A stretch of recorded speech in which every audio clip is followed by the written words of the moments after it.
বন্ধুরা, এটা হলো রাধার বাড়ি। আর রাধার বাড়িতে সবাই অনেক গরমে বাইরে ঘুমিয়ে পড়েছে। চলো দেখে নেওয়া যাক আজকের পর্বে তোমাদের জন্য কি রয়েছে। বাগান বাড়ি থেকে আসার পরে গুড্ডুর আচরণ একেবারে বদলে গিয়েছিল। আর এরপর গুড্ডু যা করতে লাগলো। কিছুতেই ঘুম আসছে না। আমি কি এখানে ঘুমোতে এসেছি নাকি? এই মা, ওঠো, আমাকে খেতে দাও। আমার অনেক খিদে পেয়েছে। ওঠো ওঠো, তাড়াতাড়ি ওঠো, আমি অনেক খাবো। আরে গুড্ডু, এত রাতে বিরক্ত করিস না বাবা। আমি তোকে সকালবেলা না হয় অনেক কিছু রান্না করে দেবো, এখন একটু ঘুমো। এমনিতেই তোর টেনশন, আমি সারাদিন ক্লান্ত ছিলাম, ঘুমোতে পারিনি। একটু ঘুমোতে দে তো। ওঠো ওঠো মা, ওঠো, খেতে দাও। ওঠো ওঠো বলছি, ওঠো। গুড্ডু, এত বিরক্ত করিস না তো, চুপচাপ ঘুমা, আমাকে একটু ঘুমোতে দে। উফ, কি ক্লান্ত আমি। এই ছেলেটা একটুও বোঝার চেষ্টা করছে না। ঘুমোতে দে আমাকে। এরপর রাধা কাঁথা গায়ে দিয়ে আবার ঘুমিয়ে পড়লো। আর গুড্ডু বিছানা ছেড়ে উঠে পড়লো। বুঝতে পেরেছি, এইভাবে হবে না। যাই যাই, আমি দেখি কোথাও খাবার আছে কিনা। আমার পেটটা তো জ্বলে গেল। আমি কেন এই বাড়িতে এসেছি? আমার পেট জ্বলে গেল। ওই তো ওখানে তো দেখছি কত পাতিল থালা পিছন, দেখি কোনো খাবার খুঁজে পাই কিনা। এই তো, এটার মধ্যে অনেক খাবার আছে, আমি সব খাবারগুলো খেয়ে নেব। এত বড় পাতিল, এটার মধ্যে মাথা ঢুকিয়ে খেয়ে নেব আমি। এরপর গুড্ডু পাতিলের মধ্যে মাথা ঢুকিয়ে ভূতের মতো খেতে লাগলো। তবু তোমার পেটটা ভরেনি। এখন আমি কি করব? যাই, আমি আমার পরিবারের অন্য সবার সাথে দেখা করে আসি। দেখি ওরা হয়তো ওই দিকটায় আছে। আরে আরে আরে, একে, এ তো দেখছি গুড্ডু নয়। গুড্ডুর শরীরে তো দেখছি পাপেট ভর করেছে। এগুলো কি মমি? চলো বন্ধুরা দেখে নেওয়া যাক তাহলে সামনে আর কি রয়েছে। এরপর হঠাৎ করে কারেন্ট চলে গেল। পুরো বাড়ি অন্ধকার না হলে কি আর ঘুরে মজা পাওয়া যায়? এবার যাই, ওর আত্মা থেকে, দেহ থেকে আমি বেরিয়ে যাই। এখানে তো রাধার বাড়ি অনেকগুলো আত্মা ঘোরাফেরা করছিল। তারা একে একে আয়নার ভিতর থেকে বের হয়ে আসার চেষ্টা করছে। রাধাদের বাড়ি সব থেকে শক্তিশালী একটি মমি বেরিয়ে এলো। ওমা, এটা তো দেখছি রাধাদের বাড়ির দিকেই যাচ্ছে। এভাবে আয়নার ভিতর থেকে অনেকগুলো মমি বেরিয়ে এলো।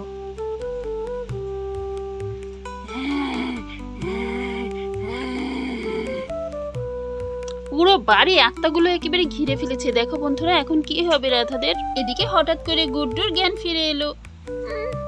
আরে, আমি এখানে কি করছি? মা, ও মা, আরে এগুলো কি? আরে ভূত ভূত, মা বাঁচাও, মা বাঁচাও। গুড্ডু যেই দৌড়ে পালাতে গেল তখনই একটি মমি গুড্ডুর পা চেপে ধরলো। মা বাঁচাও, বাঁচাও মা, বাঁচাও।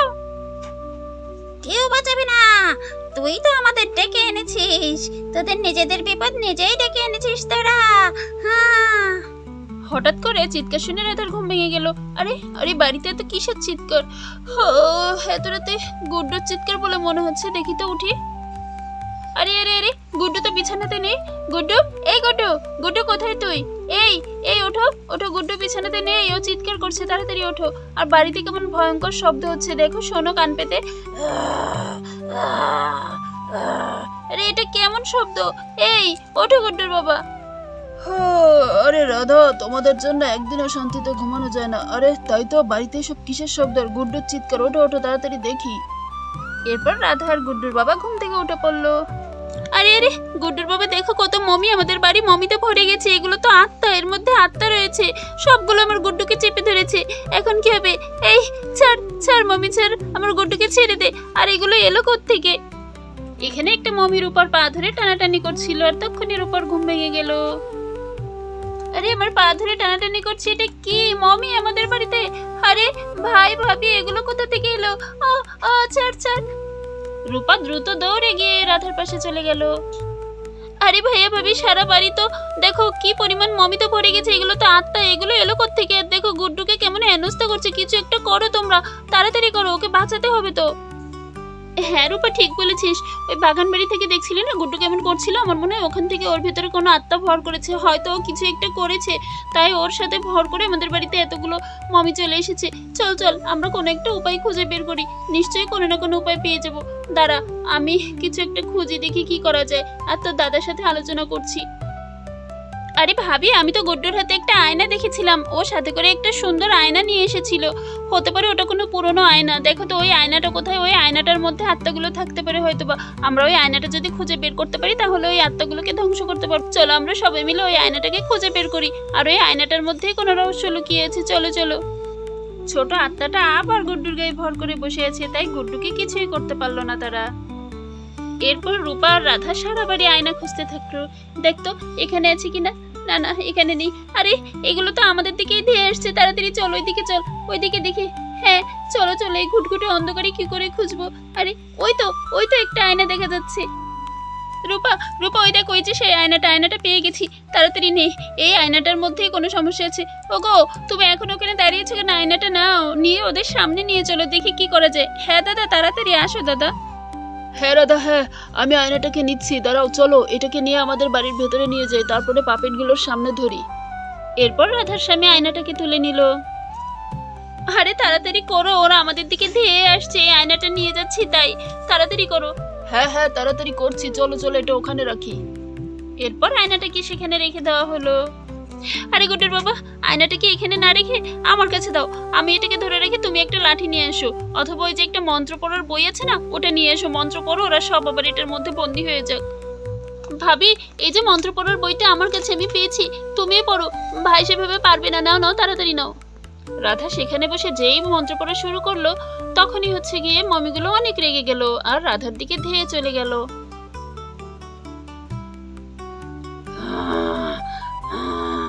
মন্ত্র পড়বি না, পড়িস না, আমাদের আয়না দিয়ে দে। রাধা, তুমি ওদের কোনো কথায় কান দিও না, তুমি পড়তে থাকো। ওরা কিন্তু তোমাকে ছলনা করছে তোমার সাথে। তাড়াতাড়ি আমার ছেলেকে বাঁচাতে হলে এখনই কিছু একটা করতে হবে, সকাল হওয়ার আগেই যা করার করো রাধা। হ্যাঁ ভাবি, তুমি ভয় পেও না, তুমি তাড়াতাড়ি করো কিছু একটা। দমদম থমথম মমি দেখ ঘুম হয়ে নির্ঝুম, আর করিস না বায়না, ডাকছে তোদের আয়না। আয় মমি, আয়নার মধ্যে এবার হয়ে যা বন্দি। রাধা মন্ত্র পড়ছিল আর একে একে সমস্ত মমি আয়নার মধ্যে আবার ঢুকে গেল।